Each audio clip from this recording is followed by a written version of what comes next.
Hello, PPT দেখা গেলে একটু মেসেজ করে জানান। ভারতের স্বাভাবিক উদ্ভিদ পিপিটিটা দেখা যাচ্ছে কি একটু জানাবেন। চ্যাটে আমাকে একটু মেসেজ করে জানিয়ে দেবেন পিপিটি দেখা যাচ্ছে আর ভয়েস ক্লিয়ার আছে কিনা। হ্যালো,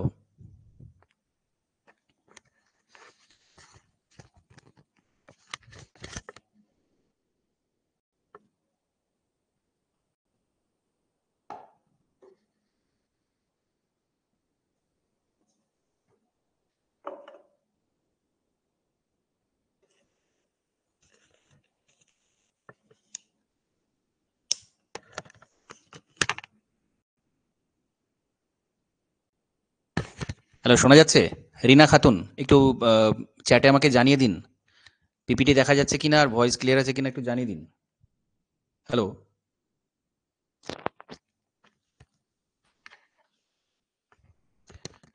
আচ্ছা আমি ক্লাসটা শুরু করছি।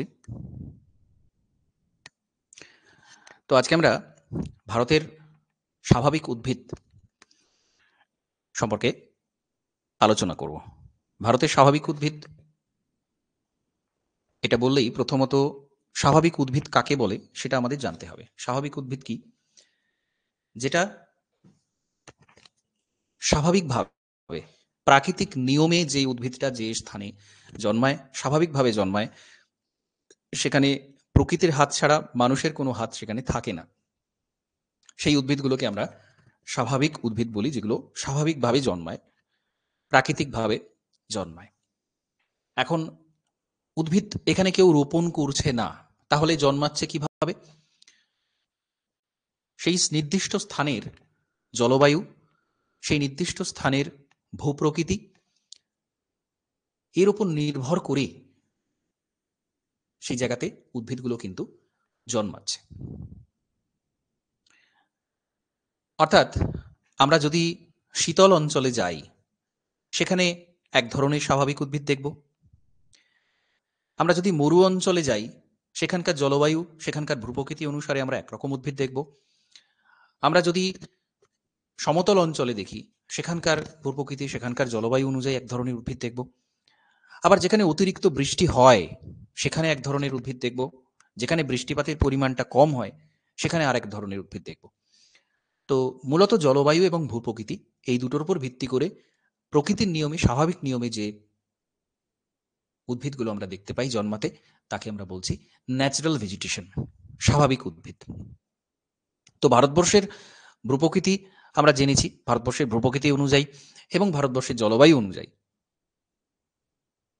উচ্চতা কেমন কোনো একটা অঞ্চলের, সেখানকার ভূমিরূপ কেমন, ভূপ্রকৃতি কেমন, মৃত্তিকা কেমন, এইগুলোর উপর নির্ভর করে উদ্ভিদ জন্মাচ্ছে। তো এখানে ডেফিনেশন দেওয়া রয়েছে, আমরা দেখতে পাচ্ছি স্বাভাবিক উদ্ভিদ, যে বিষয়টা আমি বললাম সেটাই।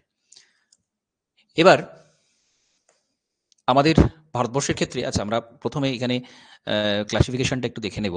Type of natural vegetation: tropical evergreen, tropical deciduous, tropical thorny, subtropical, temperate.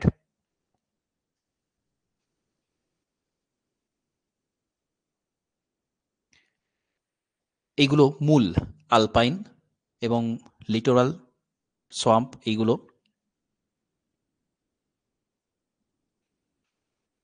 এক একটা টাইপ। ঠিক আছে?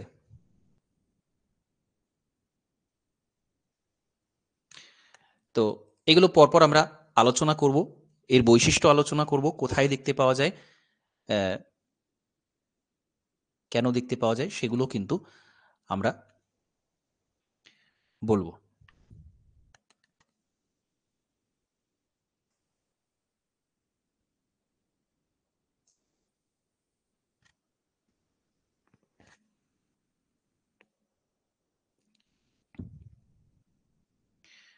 ওকে, ওকে। হ্যাঁ, তো আমরা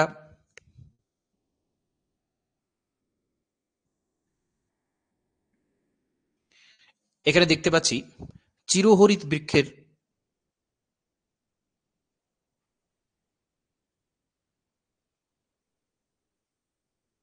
অরণ্য, তার কি বৈশিষ্ট্য, কি ধরনের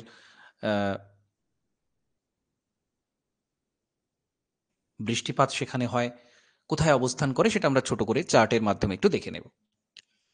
প্রথমত চিরহরিৎ বৃক্ষ কাকে বলে? চিরহরিৎ অর্থাৎ যেটা কিনা সারা বছরই কোনো নির্দিষ্ট সময়ে পাতা ঝরে না, তাকে আমরা বলছি চিরহরিৎ। সবসময়তেই যেখানে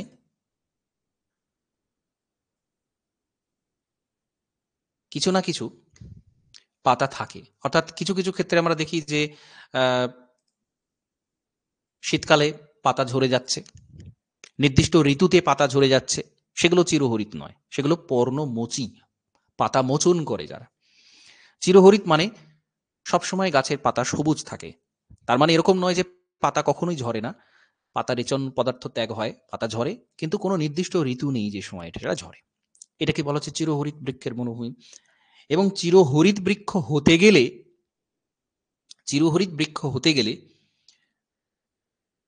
যথেষ্ট পরিমাণ বৃষ্টিপাত প্রয়োজন, যথেষ্ট পরিমাণ উষ্ণতা এবং বৃষ্টিপাত প্রয়োজন। আমরা স্বাভাবিক উদ্ভিদের জন্মানোর ক্ষেত্রে জলবায়ুটাকে একটা গুরুত্বপূর্ণ ক্রাইটেরিয়া ধরছিলাম। তো জলবায়ুতে প্রচুর বৃষ্টিপাত, প্রচুর উষ্ণতা সেখানে থাকে। তো 200 সেন্টিমিটারের বেশি বৃষ্টিপাত হলে তবে সেখানে চিরহরিৎ বৃক্ষের বনভূমি দেখা যায়। ভারতে কোথায় রয়েছে যেখানে প্রচুর বৃষ্টি হয়?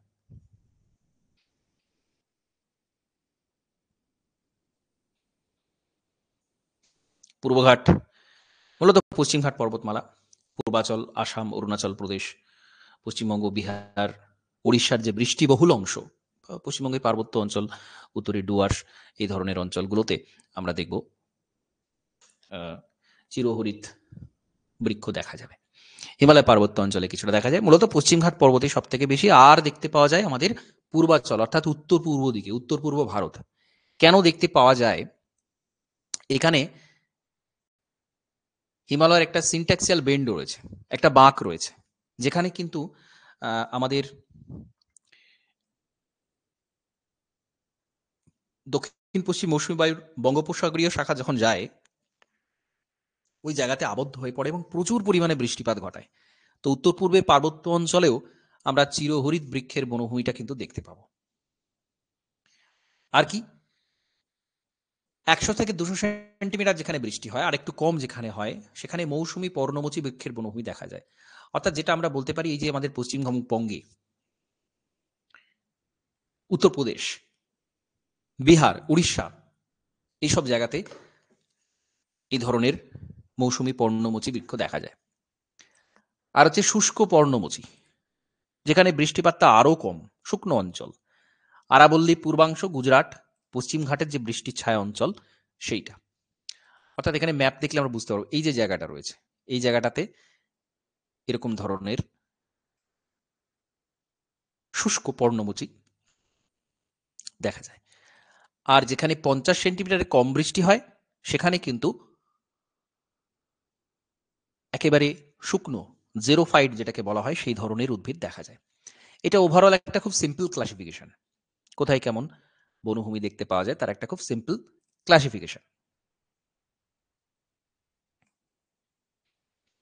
এবার এখানে একটা খুব গুরুত্বপূর্ণ ইনফরমেশন কি, এই জি চ্যাম্পিয়ন, উনি 1936 নাগাদ 116 রকমের স্বাভাবিক উদ্ভিদ শনাক্ত করেছিলেন এবং সেগুলো কতগুলো ভাগে ভাগ করা হয়, ভাগ উনি করেছিলেন। এরপর জিএস পুরী, লেগ্রিস, চ্যাম্পিয়ন, শেট, নেগি, বিভিন্নদের বিভিন্ন রকম ক্লাসিফিকেশন দেখতে পাওয়া যায়।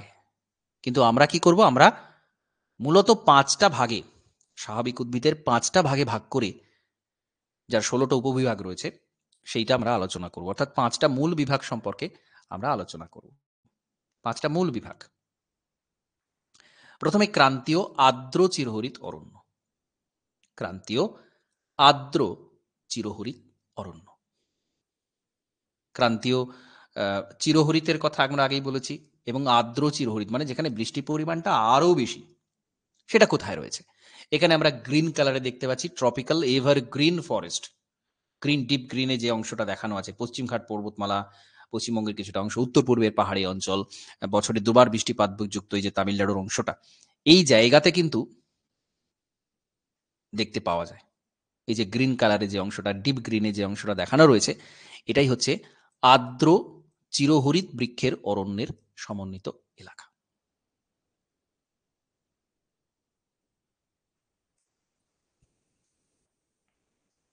তো 200 থেকে 300 সেন্টিমিটারের বেশি বৃষ্টিপাত দেখতে পাওয়া যায় এখানে। উষ্ণতাটাও যথেষ্ট ভালো থাকে, 25 থেকে 27 ডিগ্রি সেলসিয়াস টেম্পারেচার থাকে, যেটা অনেকটাই বেশি। অর্থাৎ উষ্ণ এবং আর্দ্র, যেটা বলছিলাম যে চিরহরিৎ হতে গেলে এই দুটো শর্ত পূরণ করতে হয়, তো এটা এই অঞ্চলে দেখতে পাওয়া যায়। এবার দেখুন, এক্সাম্পল থেকে কিন্তু প্রশ্ন হয়। এক্সাম্পল, এই গাছের নাম তুলে দেওয়া হবে,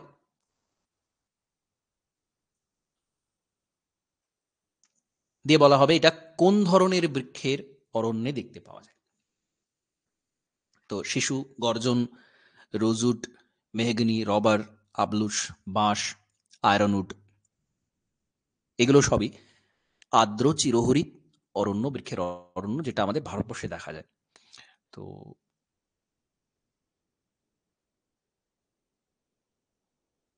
অবস্থানটাও গুরুত্বপূর্ণ।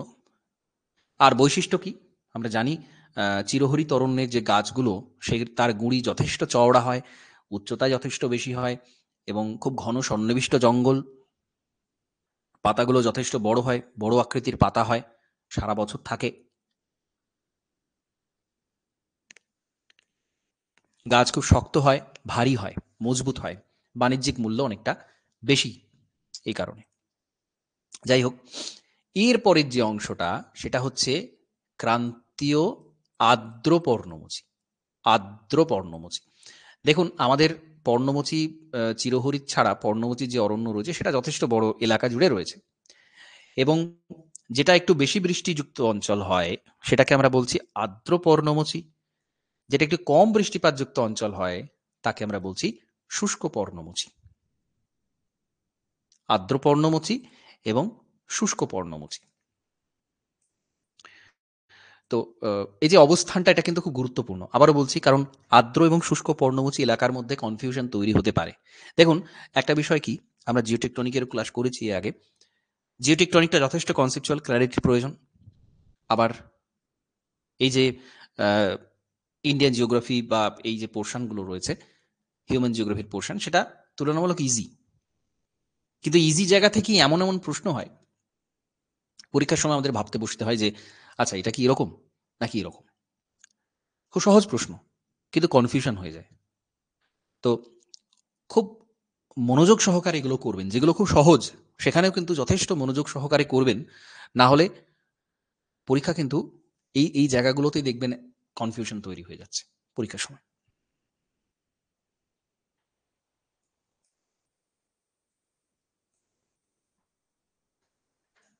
তো জলবায়ু এখানে মাঝারি বৃষ্টিপাত হয়, 100 থেকে 150 সেন্টিমিটার বৃষ্টি হয়, অধিক উষ্ণতা থাকে, 26 থেকে 27 ডিগ্রি সেলসিয়াস টেম্পারেচার থাকে, আর্দ্রতা মাঝারি থাকে, শীতকালে গাছের পাতা ঝরে পড়ে, যেটা আমরা জানি পর্ণমোচীর ক্ষেত্রে হয়।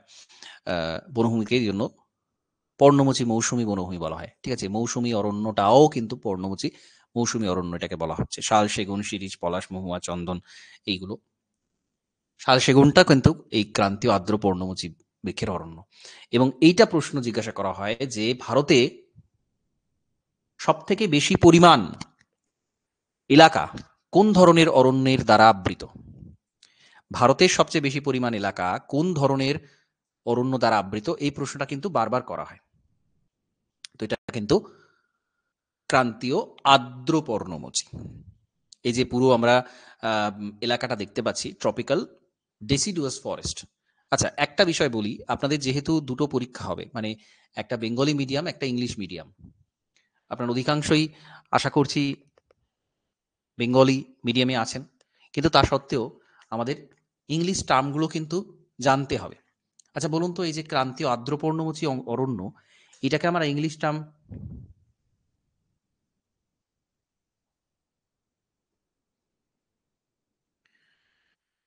কি হবে? একটু আমাকে মেসেজে লিখে জানান তো। ক্রান্তীয় আর্দ্র পর্ণমোচী, এটা ইংলিশ টার্ম কি হবে? একটু মেসেজ করুন।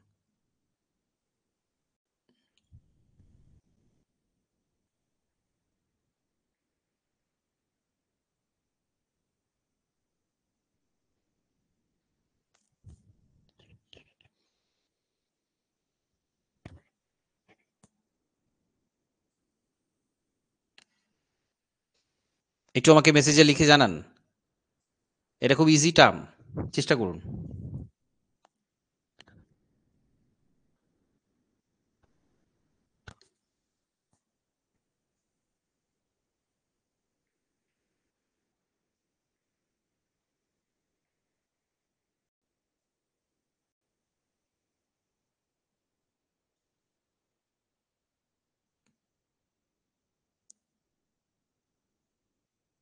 হ্যালো, আমার ভয়েস শোনা যাচ্ছে তো?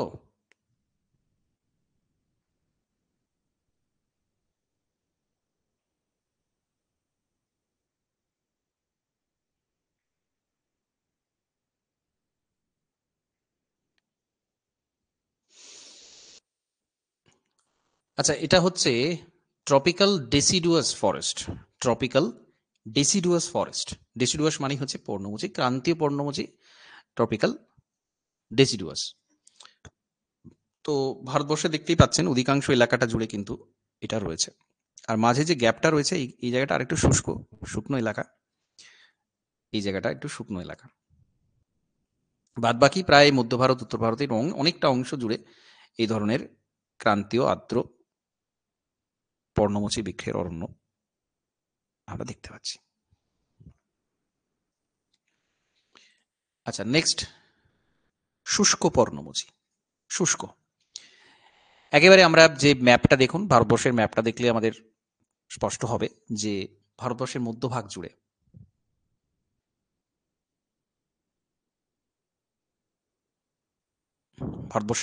জুড়ে এটা কিন্তু রয়েছে।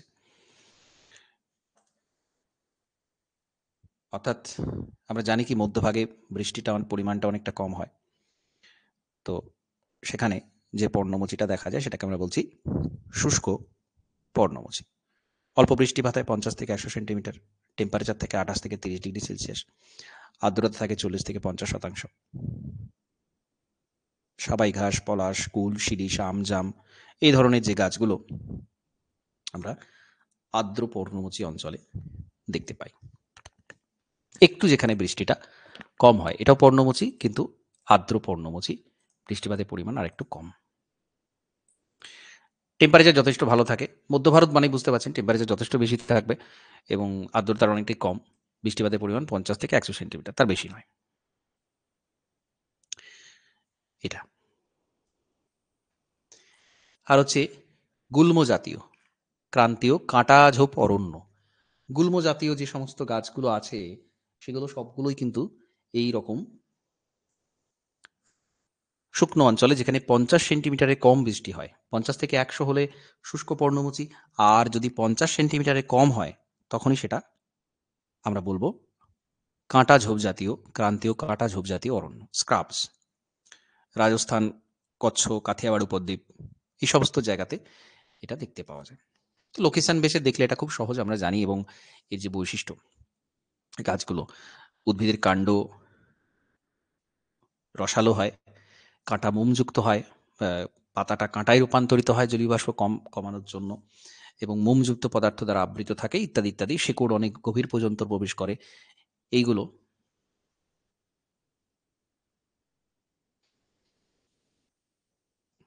জেরোফাইট বলা হয়। এটাকে জেরোফাইট বলা হয়। ভারতে 2.6% স্থান জুড়ে এটা অবস্থান করছে। নেক্সট, এটা খুব গুরুত্বপূর্ণ। এখানে ডায়াগ্রামটার উপর একটু প্রকাশ করবেন। ভারতের যে পার্বত্য অঞ্চলের অরণ্য, এটা খুব বৈচিত্র্যপূর্ণ অরণ্য। কেন বৈচিত্র্যপূর্ণ? কারণ আমরা যখনই একেবারে নিচে থেকে উপর পর্যন্ত বিভিন্ন উচ্চতায় উঠব, আমাদের গাছের বৈশিষ্ট্যগুলো কিন্তু পাল্টে যাবে, উচ্চতার সাথে সাথে পাল্টে যাবে। 1000 মিটার পর্যন্ত তরাই অঞ্চল, 2500 পর্যন্ত আর্দ্র নাতিশীতোষ্ণ পর্ণমোচী, 3500 সরলবর্গীয় অরণ্য, তার উপরে কিন্তু আলপীয় অরণ্য। ঠিক আছে, আলপাইন ফরেস্ট আমরা বলি, আলপাইন ফরেস্ট, আলপীয় অরণ্য। আলপীয় অরণ্য এটা কিন্তু একেবারে সবচেয়ে উঁচুতে, যেখানে প্রায় শীতল মরুভূমি, খুব ছোট ছোট ছোট ছোট গুল্ম জাতীয় গাছ ছাড়ার কোনো গাছ নেই, অধিকাংশ সময় সেখানে বরফাবৃত, একেবারে টপ মোস্ট লেয়ারে সেখানে কিন্তু আলপীয় অরণ্য বা আলপাইন ফরেস্ট আমরা দেখতে পাবো। ঠিক আছে, উচ্চতাটাও কিন্তু মনে রাখতে হবে এখানে। আমরা বলি হিমালয় পার্বত্য অঞ্চল যে তরাই অঞ্চল, আমরা ক্লাসিফিকেশন করছিলাম, সেখানে আমরা তরাই অঞ্চল পেয়েছি, সাথে সাথে যেটা অঞ্চল তরাই অঞ্চল, সেখানে 1000 মিটার পর্যন্ত শিশু, চাপলাস, মেহগনি, রোজউড এইসব গাছ দেখা যায়। নাতিশীতোষ্ণ পর্ণমোচী, আর্দ্র নাতিশীতোষ্ণ, দেখুন এই নাতিশীতোষ্ণ উদ্ভিদ কিন্তু ভারতবর্ষে দেখতে পাওয়া যাওয়ার কথা নয়, কারণ ভারতবর্ষ নাতিশীতোষ্ণ অঞ্চলের মধ্যে পড়ে না। কিন্তু যেগুলো পাহাড়ি অঞ্চল, যেখানে উচ্চতাটা বেশি, 2500 মিটার পর্যন্ত যেটা উঁচু, সেই জায়গাতে আর্দ্র নাতিশীতোষ্ণ পর্ণমোচী দেখা যাচ্ছে। নাতিশীতোষ্ণ পর্ণমোচী poplar, oak, maple, walnut, birch এইগুলো দেখা যাচ্ছে। তো এটা খুব গুরুত্বপূর্ণ, এই উচ্চতা সহ এবং এক্সাম্পল সহ, কারণ এইখানে এটা কিন্তু যখন অপশানে ধরুন 4টেই থাকবে, বিভিন্ন এই টার্মগুলো থাকবে। তো এই পাইন, ওক, ফার কোথায় দেখা যায়, স্প্রুস কোথায় দেখা যায়, ওক, ম্যাপল, ওয়ালনাট কোথায় দেখা যায়, তার উচ্চতার মধ্যে কিন্তু তফাৎ রয়েছে, এবং এইগুলোই আমি বলছি আলাদা করে গুরুত্ব দিতে। কারণ কি দেখুন, এখন এটা খুব নর্মাল লাগছে যে ঠিক আছে এই তো এই উচ্চতা আর এই উদ্ভিদ, ইটস ওকে।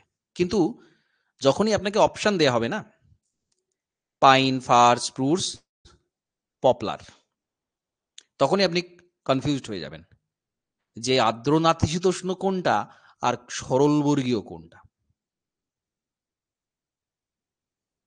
তো একেবারে স্পেসিফিক্যালি যেখানকার যেটা, সেই জায়গার সেইটা কিন্তু পড়তে হবে, আলাদা করে এটা মনে রাখতে হবে, ইনফরমেশনটার উপর গুরুত্ব এখানে কিন্তু দিতেই হবে। তো 2500 মিটার উচ্চতা পর্যন্ত আর্দ্র নাতিশীতোষ্ণ পর্ণমোচী, 3500 পর্যন্ত সরলবর্গীয় অরণ্য, পাইন, ফার, স্প্রুস, দেবদারু এইগুলো। আলপাইন ফরেস্ট যেটা, জুনিপার, রোডোডেনড্রন, নাক্স ভূমিকা, একেবারে যেটা অতি ক্ষুদ্র, খুব ছোট ছোট উদ্ভিদ, গাছগুলো এমন কিছু বড় হয় না। রোডোডেনড্রন একমাত্র কিছুটা গুল্ম জাতীয় উদ্ভিদ, রোডোডেনড্রনও খুব বেশি উচ্চতায় দেখা যায় না, মানে একেবারে যেখানে বরফাবৃত অঞ্চলের পাশে সেটা রোডোডেনড্রনটা পাওয়া যায় না। জাস্ট আলপীয় অরণ্যটা শুরু হচ্ছে, সেইখানে আমরা কিছুটা রোডোডেনড্রন দেখতে পাবো।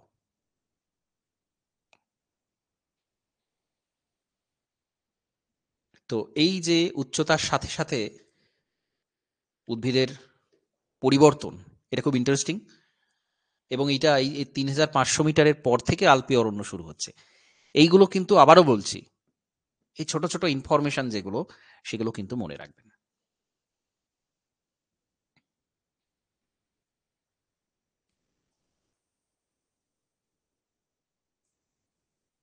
তো এটা হচ্ছে আমাদের পার্বত্য অঞ্চলের অরণ্য, হিমালয় পার্বত্য অঞ্চলের অরণ্য। এবার দক্ষিণ আর মধ্য ভারতের যে পার্বত্য বনভূমি, সেটাও খুব গুরুত্বপূর্ণ। দক্ষিণ মধ্য ভারতের পর্বত বলতে পশ্চিমঘাট পর্বত, এদিকে বিন্ধ্য, সাতপুরা, মহাদেব, মহাকাল, যার উচ্চতা খুব বেশি নয়, 1000 থেকে 1500 মধ্যে, সেখানে আর্দ্র নাতিশীতোষ্ণটা দেখা যাবে, কারণ 1000 থেকে 2500 মধ্যে সেটা দেখা যায়। তো সেখানে কিন্তু আর্দ্র নাতিশীতোষ্ণ, অর্থাৎ এখানে শোলা ফরেস্ট, শোলা ফরেস্ট এই টার্মটা মনে রাখবেন। শোলা ফরেস্ট, আচ্ছা শোলা ফরেস্ট যদি শুধুমাত্র জিজ্ঞাসা করা হয় শোলা ফরেস্ট এটা কোথায় দেখা যায়? স্পেসিফিক আনসারটা কি হবে? জানা আছে? যদি জানা থাকে আমাকে একটু উত্তরটা দিন, চ্যাটে একটু মেসেজ করে আমাকে উত্তরটা জানাবেন।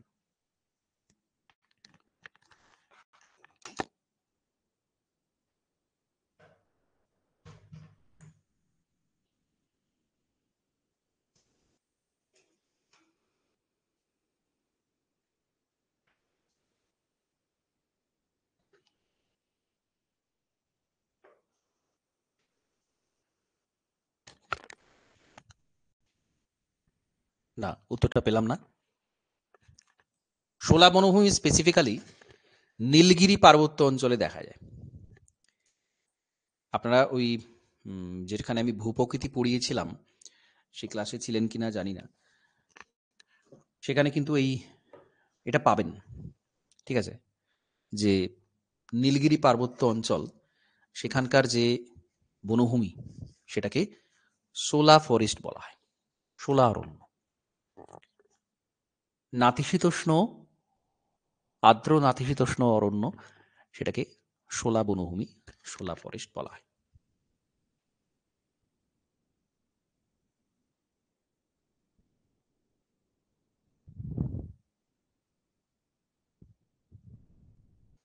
এই যে ছোট ছোট অংশগুলো, ছোট ছোট টার্মগুলো, সব থেকে ভালো হয় আপনারা একটা আলাদা করে লিখে রাখবেন, তাহলে সেটা কিন্তু রিভিশন করতে সুবিধা হবে।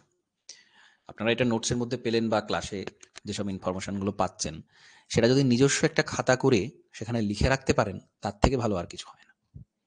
ঠিক আছে, তো এটা করুন। আচ্ছা, এরপর আমাদের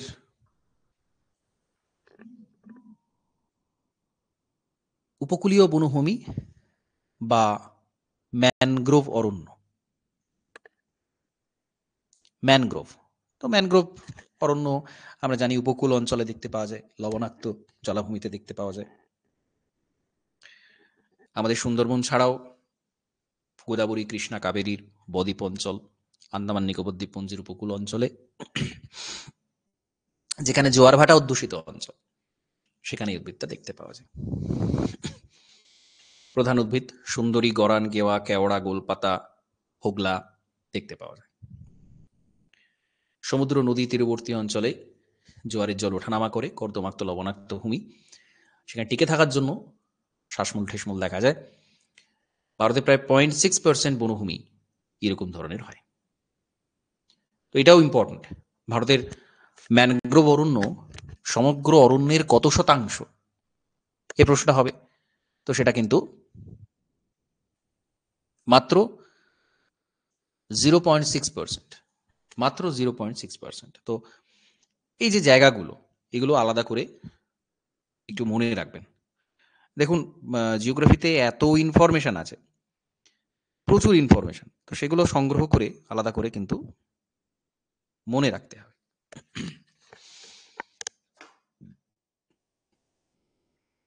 এরপর আমাদের কিছু ইনফরমেশন জানতে হবে। বিভিন্ন অরণ্যের শতকরা পরিমাণ এবং ছোটখাটো বিভিন্ন ইনফরমেশন।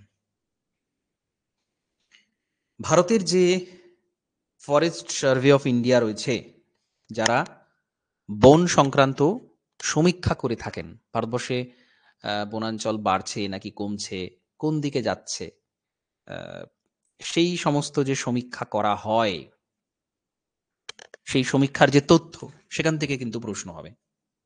ক্লাসিফিকেশন থেকে প্রশ্ন হবে, সমীক্ষার তথ্য থেকে কিন্তু প্রশ্ন হবে। তো বর্তমান ভারতে, এটা কিন্তু 2019 সালের রিপোর্ট, যদিও এরপরে আরো রিপোর্ট এসেছে, সেটা আমি পরে আপডেট দিয়ে দেব, কিন্তু এটাই সব থেকে বেশি, মানে সমস্ত বইতে বিভিন্ন জায়গাতে এটাই রয়েছে। তো এখানে অরণ্যের পরিমাণ ছিল 21.67%। এটা হচ্ছে অরণ্যের পরিমাণ, কিন্তু একটা হচ্ছে ফরেস্ট কভার আর একটা হচ্ছে ট্রি কভার। ফরেস্ট কভার আর ট্রি কভার কিন্তু আলাদা আছে। এই তফাৎটা বোঝেন কি? আমাকে একটু মেসেজে জানান তো, হ্যাঁ কি না জানান।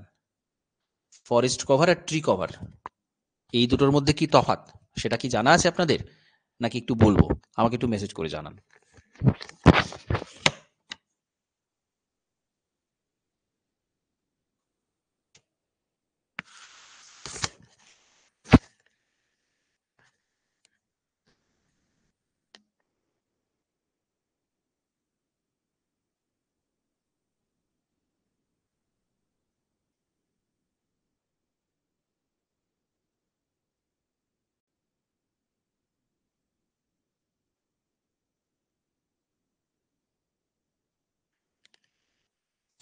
আমার ভয়েস কি শুনতে পাচ্ছেন?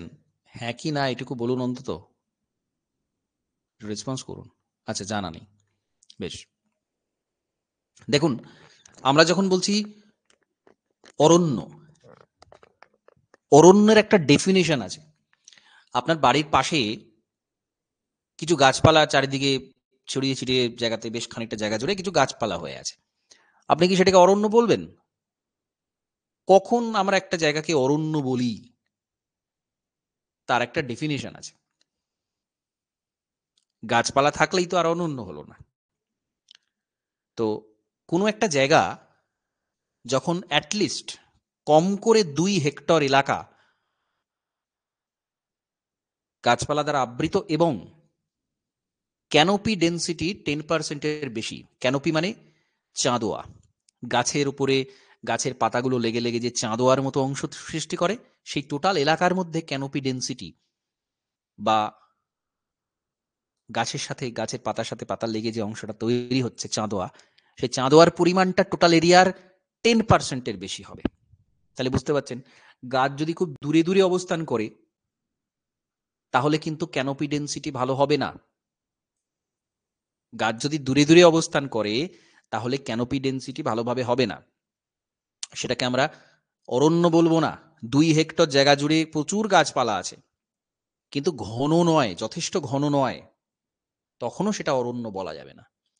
তাহলে কম করে 2 হেক্টর, তার সাথে 10%-এর বেশি ক্যানোপি ডেন্সিটি যুক্ত এলাকা, তাকে আমরা বলছি অরণ্য, ফরেস্ট। আর দেখুন, তাহলে আপনাদের গোটা দেশে যদি অনেক জায়গাতে 2 হেক্টরের কম এলাকা জুড়ে গাছ থাকে, ক্যানোপি ডেন্সিটি যদি কম থাকে এরকম এলাকা, তাহলে সেই গাছগুলোকে কি আমরা ধরবো না? সেটাকে ধরবো। সেটাকে আমরা ট্রি কভারের মধ্যে ধরবো। অর্থাৎ গাছ কতটা আছে, ভারতের টোটাল এলাকার মধ্যে কতটা গাছ আছে, সেইটাকে আমরা বলছি ট্রি কভার। আর যেখানে যথেষ্ট পরিমাণ এলাকা জুড়ে অরণ্য, যথেষ্ট ঘন গাছপালা, তাকে আমরা বলছি ফরেস্ট কভার। তাহলে এইটা হচ্ছে ট্রি কভার আর ফরেস্ট কভারের মধ্যে তফাৎ। তাহলে ফরেস্ট কভার হচ্ছে এইটা, 2019 সাল অনুযায়ী 21.67% হচ্ছে ফরেস্ট কভার।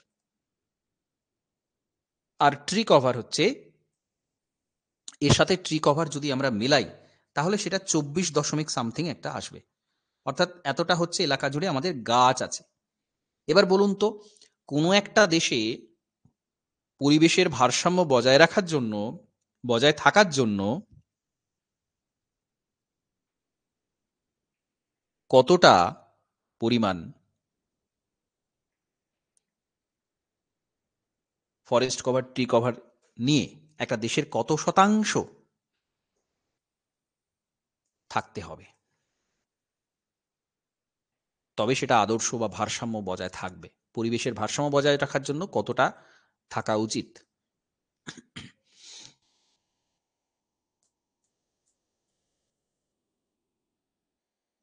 একটু চ্যাটে আমাকে জানান।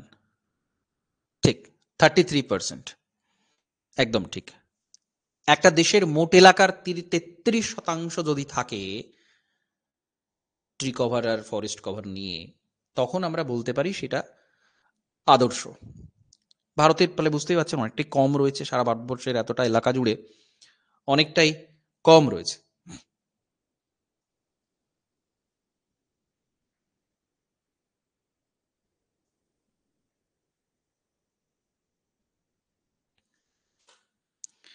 বেশ, এটা হলো। এবার যদি বলা হয় 2019 সাল অনুযায়ী ভারতের যে ট্রি কভার, ফরেস্ট কভার রয়েছে, সেটা সারা বিশ্বের মধ্যে কত নম্বর পজিশনে রয়েছে ভারত? কত নম্বর স্থানে রয়েছে? সেটা হচ্ছে 10ম। যত দেশ আছে তার মধ্যে ইন্ডিয়ার র্যাঙ্ক হচ্ছে 10th, 10ম স্থানে রয়েছে ভারত।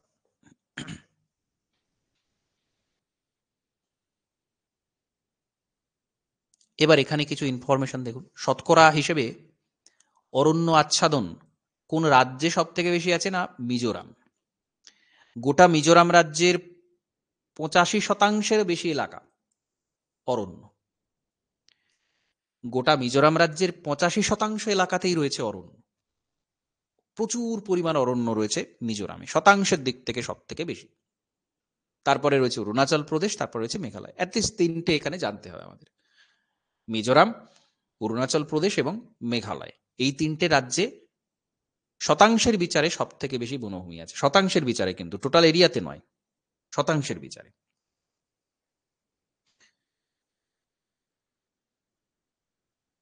আর যদি বলা হয় সব থেকে কম বনভূমি কোথায় রয়েছে, শতাংশের বিচারে সব থেকে বেশি রয়েছে মিজোরামে,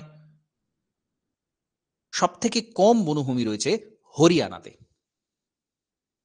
হরিয়ানা, মনে রাখবেন, এটা মোস্ট ইম্পর্টেন্ট। বেশিটাও যেমন মনে রাখতে হবে, কমটাও কিন্তু মনে রাখতে হবে।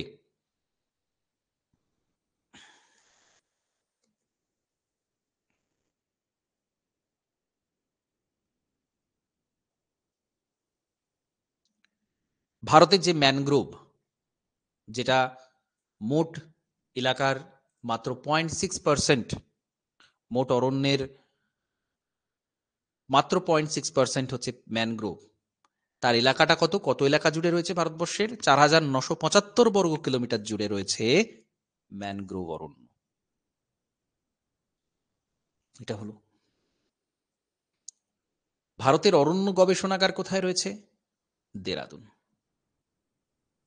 দেরাদুনে ভারতের অরণ্য গবেষণা। তো এই যে টুকরো টুকরো ইনফরমেশন, বিভিন্ন ধরনের প্রশ্ন বিভিন্ন জায়গা থেকে হয়, আমাদের সমস্ত ইনফরমেশনগুলো কিন্তু কালেক্ট করে রাখতে হবে, জানতে হবে।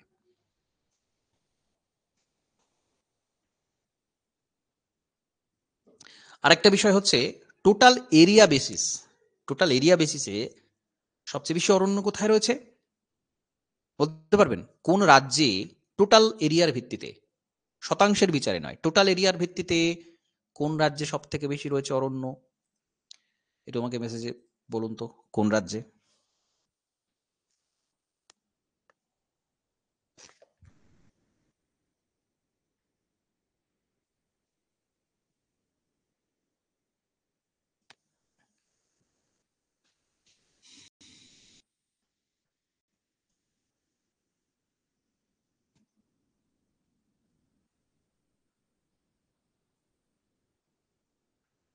মধ্যপ্রদেশ, ঠিক। সব থেকে বেশি অরণ্য রয়েছে মধ্যপ্রদেশে, এবং এটা ফার্স্ট। সেকেন্ড হচ্ছে অরুণাচল প্রদেশ। আবারও নর্থ ইস্টের রাজ্যগুলোতে প্রচুর বনভূমি রয়েছে। তো টোটাল এরিয়াতে মধ্যপ্রদেশ সব থেকে বেশি, এবং তারপরেই অরুণাচল প্রদেশে সব থেকে বেশি অরণ্য রয়েছে। এটা লক্ষণীয় বিষয়। পার্বত্য রাজ্যগুলোতে কিন্তু পার্সেন্টেজ যথেষ্ট বেশি, কিন্তু টোটাল এরিয়াতে আবার দেখা যাচ্ছে মধ্যপ্রদেশ। তো এগুলো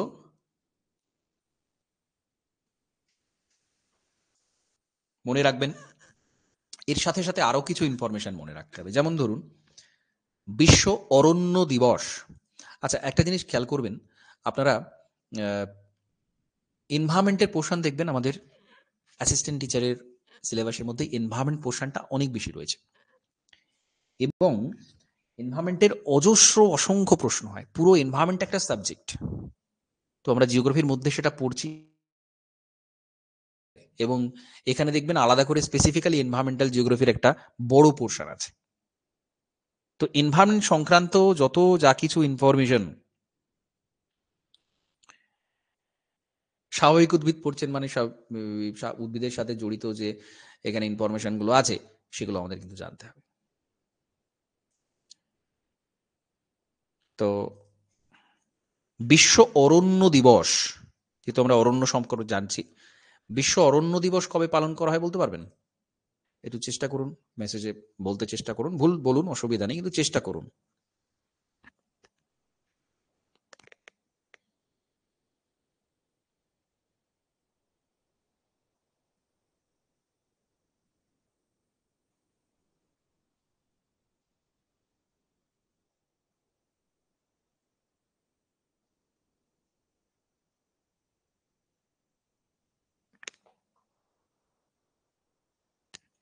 ঠিক 21শে মার্চ, 21 মার্চ হচ্ছে বিশ্ব অরণ্য দিবস। ভারতে প্রথম বন নীতি কবে গৃহীত হয়েছিল?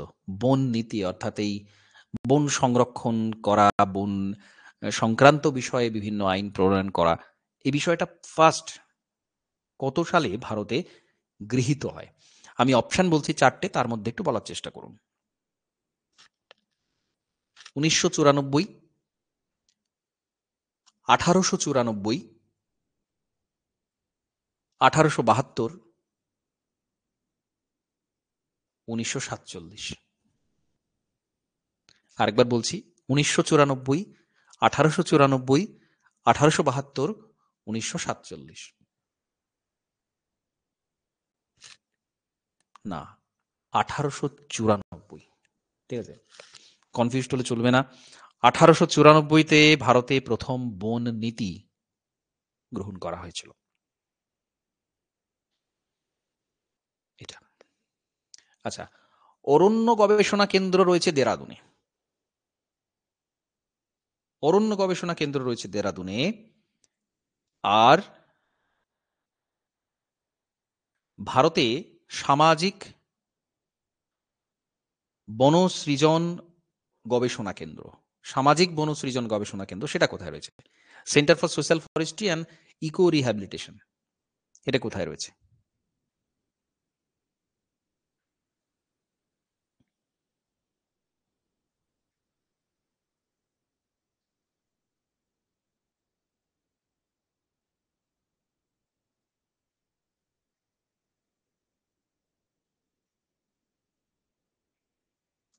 এটা রয়েছে এলাহাবাদ, উত্তরপ্রদেশ।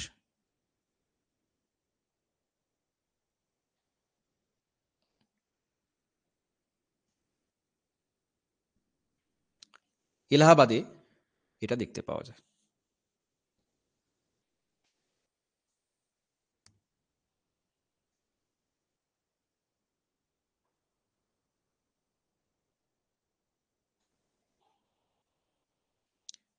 এরকম প্রশ্ন জিজ্ঞাসা করা হবে।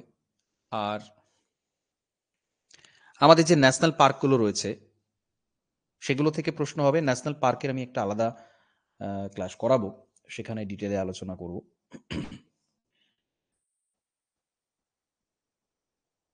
তো এর সাথে সাথে আরো দু একটা বিষয় আমাদের জানতে হবে, যেমন ধরুন রিজার্ভ ফরেস্ট আর প্রোটেক্টেড ফরেস্ট, এই দুটোর মধ্যে কি তফাৎ, এটা জানা আছে আপনাদের? রিজার্ভ ফরেস্ট আর প্রোটেক্টেড ফরেস্ট, হ্যাঁ বা না বলুন, জানান আমাকে।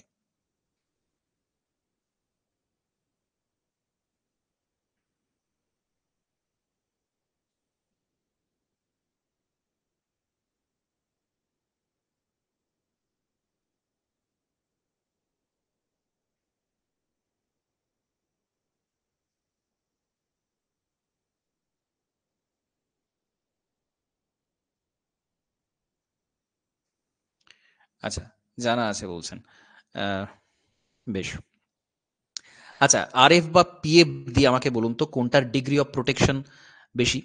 হ্যাঁ, আমি বলবো, আপনারা একটু প্রোটেকশন কার বেশি, রিজার্ভ ফরেস্টের না প্রোটেক্টেড ফরেস্টের? আরএফ বা পিএফ লিখে আমার একটু বলুন, প্রোটেকশন বেশি কার, প্রোটেকশন কাকে বেশি দেওয়া হয়, কোন অরণ্যকে বেশি প্রোটেকশন দেওয়া হয়?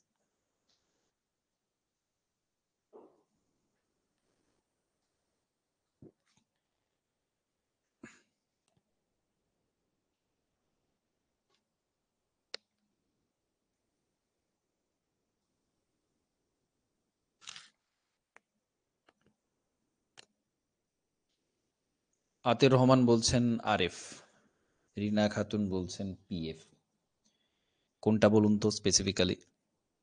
দেখুন, সবচেয়ে বেশি প্রোটেকশন দেওয়া হয় কিন্তু রিজার্ভ ফরেস্ট, সেখানে প্রবেশাধিকার নেই, পারমিশন ছাড়া একেবারেই নেই। পিএফএ প্রবেশ করা যায়, পিএফএ প্রবেশ করা যায়, ভ্রমণ ইত্যাদি বিভিন্ন পারপাসে প্রবেশ করা, কিন্তু আরএফএ প্রবেশ করতে দেওয়া হয় না। ন্যাচারালি খুব পারমিশন না করালে গবেষণা কাজ বা বিভিন্ন কাজে আরএফ এর মধ্যে যেতে দেওয়া হয়। তো এই ডিফারেন্সটা কিন্তু আছে, মনে রাখবেন। ঠিক আছে, হ্যাঁ, আরএফ এবং পিএফ। আচ্ছা, এবার এর সাথে জড়িত আমি কিছু অরণ্য আন্দোলনটাও এখানে আলোচনা করব, যেহেতু আমরা অরণ্য সম্পর্কে পড়ছি, আমাদের এই পোর্শনে আছে এবং এনভায়রনমেন্টের পোর্শনে অবশ্যই আছে। তো চিপকো আন্দোলন, চিপকো আন্দোলন কবে নাগাদ হয়েছিল আমাকে একটু বলুন, কোথায় হয়েছিল, কবে নাগাদ হয়েছিল?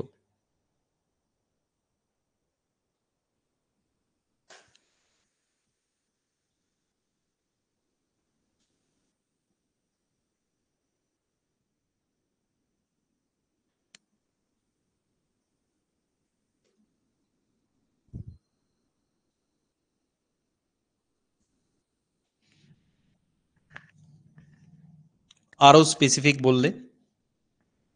উত্তরাখণ্ড, ঠিক আছে। কত সালে হয়েছিল? সালটা কিন্তু খুব ইম্পর্টেন্ট, জিজ্ঞাসা করা হয়।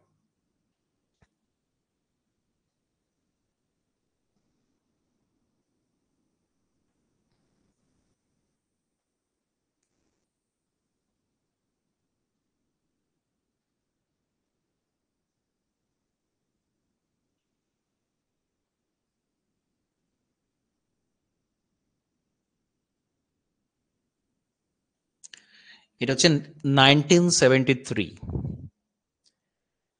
Most important question, 1973। আর এর সাথেই চিপকোর মতোই আর একটা আন্দোলন হচ্ছে, হ্যাঁ, উত্তরাখণ্ড, ঠিক আছে, উত্তরাখণ্ডের গাড়োয়াল, উত্তরাখণ্ডের গাড়োয়াল, ঠিক আছে। তো অ্যাপিক্কো আন্দোলন, চিপকো আন্দোলনের মতোই একই রকম গাছকে জড়িয়ে ধরে আন্দোলন হয়েছিল, সেটা হচ্ছে অ্যাপিক্কো। অ্যাপিক্কো আন্দোলন কত সালে হয়েছিল? আমি বলছি চিপকো হয়েছিল 1973-এ। অ্যাপিক্কো কবে হয়েছিল?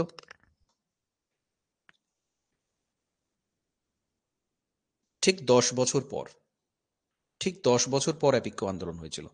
ঠিক আছে, এইগুলো কিন্তু আবারও বলছি একটার সাথে একটা লিঙ্ক করে মনে রাখবেন। 1973-তে চিপকো, 1983-তে এপিক্কো। চিপকো আন্দোলন, এপিক্কো আন্দোলন, এই দুটো, না 75 না, একটা হচ্ছে 73 আর একটা হচ্ছে 83, 10 বছর অন্তর। এবং দুটো কিন্তু একই রকম আন্দোলন, গাছকে জড়িয়ে ধরে আন্দোলন, এবং চিপকো থেকে ইন্সপায়ার্ড হয়েই কিন্তু এপিক্কো আন্দোলন হয়েছিল। এবং এপিক্কোটা কোথায় হয়েছিল? কর্ণাটকে, উত্তর কান্নাড়া ডিস্ট্রিক্ট, কর্ণাটক। আর এটা হচ্ছে উত্তরাখণ্ডের গাড়োয়াল। এটা হলো।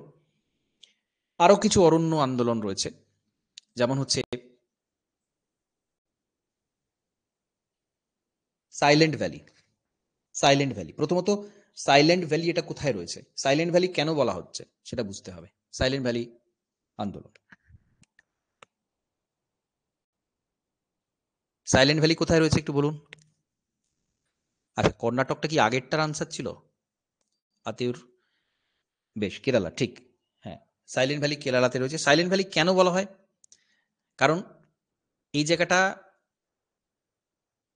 পশ্চিমঘাট পার্বত্য অঞ্চলের মধ্যে পড়ছে, যেটা বৃষ্টি অরণ্য রয়েছে, চিরহরিৎ অরণ্য রয়েছে, বৃষ্টি অরণ্য, যেটা আমরা একটু আগে আলোচনা করলাম, সেটা রয়েছে এখানে।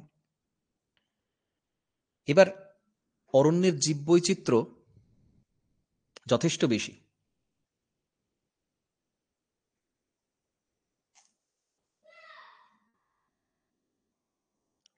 তো সেই জীববৈচিত্র্য যাতে নষ্ট না হয়, একটা প্রজেক্ট নেওয়া হয়েছিল, সেখানে জলবিদ্যুৎ প্রকল্প তৈরি করা হবে।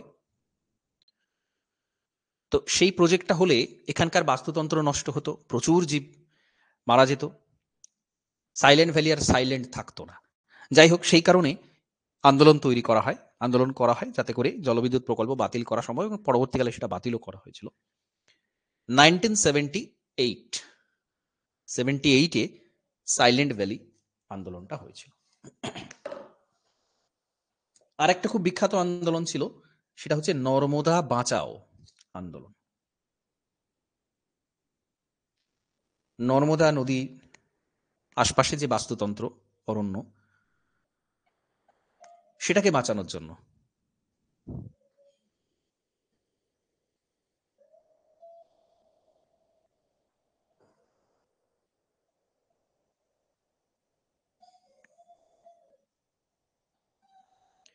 তো 1985 নাগাদ 1985 নাগাদ এই আন্দোলনটা হয়েছিল। 1985 নর্মদা নদীতে সর্দার সরোবর বাঁধ নির্মাণ, সেটাকে কেন্দ্র করে এখানকার মানুষ তারা আন্দোলন তৈরি করে।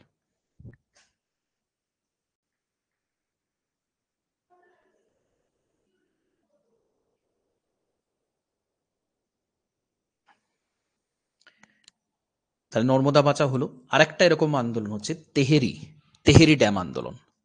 এখন এই তেহেরি যে বাঁধটা রয়েছে, এই বাঁধের কিন্তু একটা ইম্পর্টেন্স রয়েছে, একটা গুরুত্ব রয়েছে। তেহেরি বাঁধ আন্দোলন সম্পর্কে বলবো, তার আগে বলুন তো তেহেরি বাঁধটা কোথায় রয়েছে এবং এটা কি, মানে কেন এর গুরুত্ব খুব বেশি,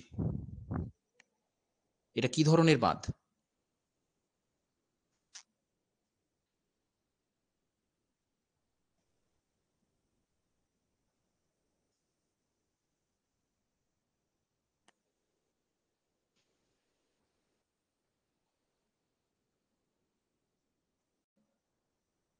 তেহেরি বাঁধ হচ্ছে ভারতের সবচেয়ে উঁচু বাঁধ।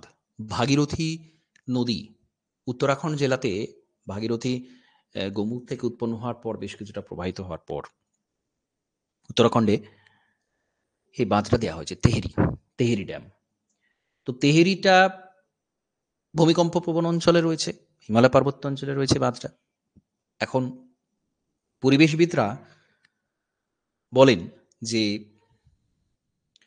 এটা এত উচ্চতায় অবস্থিত এবং এটা ভূমিকম্প প্রবণ অঞ্চলে অবস্থিত, সেখানে যদি ভূমিকম্প হয় তাহলে কিন্তু বিস্তীর্ণ এলাকা বন্যা কবলিত হবে, প্রচুর মানুষ বাস্তুচ্যুত হবেন, বাস্তুতন্ত্র বিনাশ ঘটবে, আশপাশের অরণ্য ধ্বংস হবে।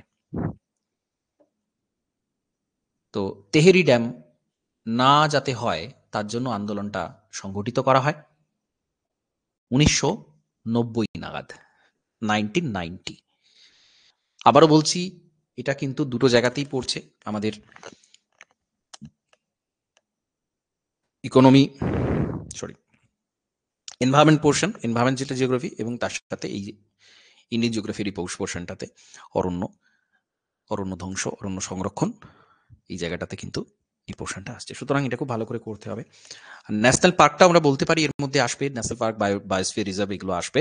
আমি সেটা আলাদা ক্লাসে করাবো এবং আপনাদের ট্রিক্স বলে দেব কিভাবে ন্যাশনাল পার্কগুলো মনে রাখবেন। প্রতিটা রাজ্যে দেখবেন ন্যাশনাল পার্ক থেকে প্রশ্ন থাকেই, কোন রাজ্যে কোন ন্যাশনাল পার্কটা রয়েছে, সেটা কোন স্পেসিফিক পশুর জন্য বা উদ্ভিদের জন্য বিখ্যাত, সেইগুলো কিন্তু আমাদেরকে খুব ভালো করে পড়তে হবে। এতগুলো রাজ্য, তারগুলো কত ন্যাশনাল পার্ক রয়েছে, 107টা টোটাল ন্যাশনাল পার্ক, তার মধ্যে সবটা কোন রাজ্যে কোনটা আছে, এবং সেটা কিভাবে মনে রাখবেন, কারণ এটা মনে রাখাটা সহজ নয়, শুধু পড়লে মনে থাকবে না।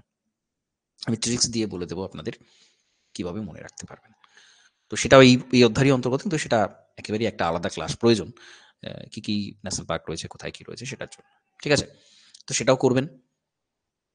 সেটা নেক্সট দিন সম্ভব হলে নেক্সট দিন করাবো। আর আপনারা একটু রিভিশন করতে থাকুন, যে ক্লাসগুলো হয়ে যাচ্ছে, প্রিভিয়াস ক্লাস যেগুলো হয়ে যাচ্ছে সেগুলো রিভিশন করুন। কারণ যেহেতু পরীক্ষার ডেট চলে এসেছে, দিয়ে দেওয়া হয়েছে পরীক্ষার ডেট, একটা মাস অতিক্রান্ত হয়ে গেল, জানুয়ারি, ফেব্রুয়ারি থেকে আর সেপ্টেম্বরের 14 পর্যন্ত এইটুকু মাত্র সময় পাবেন। তো তার মধ্যে কিন্তু আপনাদেরকে রেডি করতে হবে এই সমস্ত কিছুটা। সুতরাং আপনারা সিরিয়াসলি কিন্তু পড়াশোনা শুরু করে দিন, সিরিয়াসলি পড়াশোনা শুরু করে দিন, না হলে কিন্তু সমস্যা হবে। হ্যাঁ, কিছু বলবেন? হ্যাঁ, আর ওই যেটা বললাম, আপনার খাতাটা করবেন, খাতা করবেন যেটা আপনাদের তথ্য সিলেবাস অনুযায়ী তো পড়াশোনা হচ্ছে, সিলেবাসের বাইরে তো কিছু হচ্ছে না। জিওটেকটনিকের আপনাদের ক্লাস করালাম পরপর, তার সাথে ইন্ডিয়ান জিওগ্রাফিটাও করাচ্ছি, সিলেবাস ওয়াইজই ক্লাস চলছে। এরকম নয় যে সিলেবাসের কোনো অংশ কোথাও বাদ যাবে। আপনার এখন 2টো করে ক্লাস হচ্ছে, পরে হয়তো 3টেতেও করাতে হতে পারে, যেহেতু সময়টা শর্ট টাইম। সিলেবাসের বাইরে কিছু হচ্ছে না, সিলেবাস ধরেই করানো হচ্ছে, সিলেবাস ধরে করানো হচ্ছে। সিলেবাস ধরে বলতে আপনারা কি বলতে চাইছেন? পরপর মানে টেকটনিক ধরলাম, শুধু টেকটনিকই পড়াবো, তারপরে সেটা অ্যাকচুয়ালি সাইন্টিফিক নয়। মানে ধরুন একটা পোর্শন পুরো কভার করে একটা গেলাম, সেটা না করে এক একটা যে পোর্শন আছে, আপনারা পিএসসি সিলেবাসের যে টোটাল ওভারঅল সিলেবাসটা দেখেছেন কিনা জানি না, নিশ্চয়ই আপনাদের কাছে আশা করছি আছে, তো সেটা দেখে নেবেন। এগুলো সব রয়েছে, আমাদের ইন্ডিয়ান জিওগ্রাফিও রয়েছে, টেকটনিকের পোর্শনও রয়েছে, যদিও স্পেসিফিক্যালি খুব ডিটেলে বলা নেই, সিলেবাসটা খুব পুঙ্খানুপুঙ্খ বলা নেই, কিন্তু সবই আছে, বাদ কিছু নেই। একমাত্র আমাদের জিওগ্রাফিক্যাল থট বা ফিলোসফি অফ জিওগ্রাফি আর প্র্যাকটিক্যাল জিওগ্রাফি পোর্শনটা নেই, বাকি সমস্ত কিছু আছে। এবং কোয়েশ্চেনের যে স্ট্যান্ডার্ড, সেটা যথেষ্ট ভালো মানের কোয়েশ্চেন হয়। সুতরাং খুব খুঁটিয়ে পড়তে হবে, ডিটেলে পড়তে হবে। কি বলছি বোঝা গেছে আতিউর?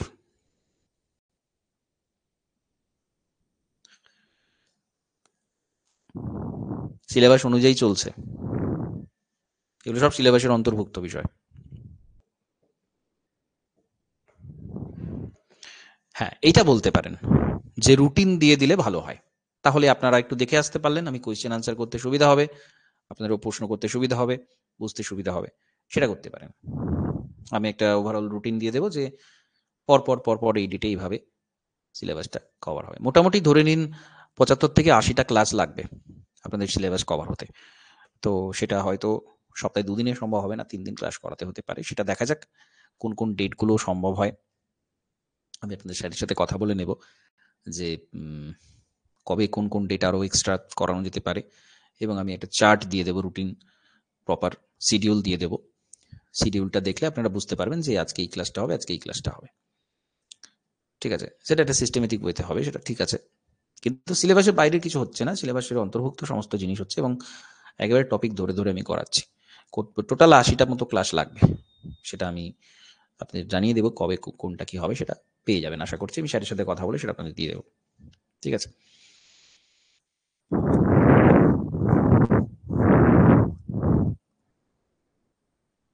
যেটা সুবিধাজনক জায়গা সেটা হচ্ছে প্র্যাকটিক্যাল, যেগুলো এটা বড় অংশ নেই, ঠিক আছে? থিওরিটিক্যালটা পড়া অনেক সহজ, প্র্যাকটিক্যালটা নিয়ে চর্চা তো কম হয়, সেই জন্য প্র্যাকটিক্যালটা নিয়ে একদিকে ভালো। জিওগ্রাফিক্যাল থটের অনেক বড় বড় পোর্শন থাকে, বেশ কিছু টাফ বলবো না, কিছু অড জিনিস আছে, সেগুলো করতে হবে না। তো এগুলো সবই কিন্তু সুবিধাজনক জায়গা, তবে প্রশ্নের মান যথেষ্ট ভালো হয়। বারবার যেটা বলছি, আপনারা কিন্তু যথেষ্ট গুরুত্ব দিয়ে পড়বেন, বারবার পড়বেন, ঠিক আছে? রিভিশন করবেন, এবং যে নোটসটা যখন দিচ্ছি সেটা কিন্তু তৈরি করে নেবেন, এবং কোনো টপিককে কিন্তু লুজলি নেবেন না, হালকাভাবে নেবেন না, কারণ যেটাই হালকাভাবে নেবেন সেখানেই কিন্তু প্রবলেম হয়ে যাবে, ঠিক আছে? হালকাভাবে কোনোটা নেবেন না। যে কোনো রকম প্রশ্ন হবে, যখন পড়বেন একদম লাইন বাই লাইন পড়বেন, ডিটেলে পড়বেন, কোনো কিছু যেন বাদ না যায়, সেভাবে পড়বেন, ঠিক আছে? আর কিছু প্রশ্ন থাকলে জিজ্ঞাসা করতে পারেন, কিছু বলার থাকলে বলতে পারেন।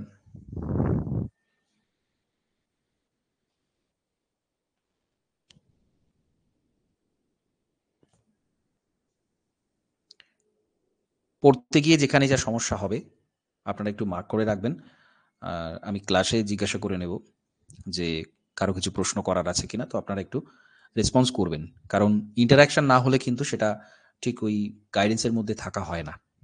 সমস্যা থাকে, আপনারা যত পড়বেন তত তত সমস্যা তৈরি হবে, তো সেইগুলো আপনারা একটু তুলে ধরবেন, যে স্যার এখানে সমস্যা হচ্ছে, এটা একটু বললে ভালো হয় বা এটা নিয়ে ডিসকাস করলে ভালো হয়, ঠিক আছে, সেটা আমাকে জানাবেন। পড়তে থাকুন, প্রচুর সিরিয়াসলি পড়তে থাকুন। এই সময়টা খুব ভাইটাল। যেই দেখবেন নোটিশটা আসছে, ফর্ম ফিল আপের ডেট চলে আসছে, তখনই দেখবেন লোকজন নড়ে চড়ে বসবে। কিন্তু এই যে সময়টা চলে যাচ্ছে, এটা ফিরে পাবেন না আর। এবং আবারও বলছি, প্রতিযোগিতার লেভেল আপনারা জানেন, আপনারা নিশ্চয়ই মাদ্রাসার এক্সামগুলো দিয়েছিলেন, সেখানে দেখেছেন কয়েকটা মাত্র সিটের জন্য কত পরীক্ষা দিয়েছে। তো সেখানে লড়াই করতে হবে। তো এখন থেকে যদি সিরিয়াস না হন, পরে সিরিয়াস হতে পারবেন না, লাভ হবে না পরে সিরিয়াস হয়ে। এখন থেকে একদম সিরিয়াসলি যে পেতেই হবে আমাকে। কটা সিট আছে কি আছে না আছে দরকার নেই, আপনার তো একটা সিট লাগবে, আপনার নিজের জন্য একটা লাগবে। একদম ঝাঁপিয়ে পড়ুন, এছাড়া উপায় নেই। কম্পিটিটিভ এক্সামে আমি পড়ছি, চলছে বলে কিছু হয় না। হয় পড়বেন, নাহলে পড়বেন না।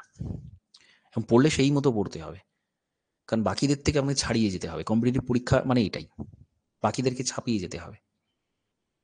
সুতরাং সবাই এখানে সিরিয়াসলি পড়ছে, সবারই চাকরি দরকার, তো সেইভাবে পড়বেন, ছাপিয়ে যাবেন বাকিদের, এগিয়ে যাবেন, ঠিক আছে। সমস্যা আসবে, যদি পড়াশোনা করেন তাহলে সমস্যা আসবে, এই সমস্যাগুলো আমাকে জানাবেন, স্যার এখানে এখানে প্রবলেম হচ্ছে, এটা যদি একটু বলে দেন। এই ওকে, ঠিক আছে, বেশ, আজকে ক্লাসটা এখানে কমপ্লিট করলাম। নমস্কার, ধন্যবাদ।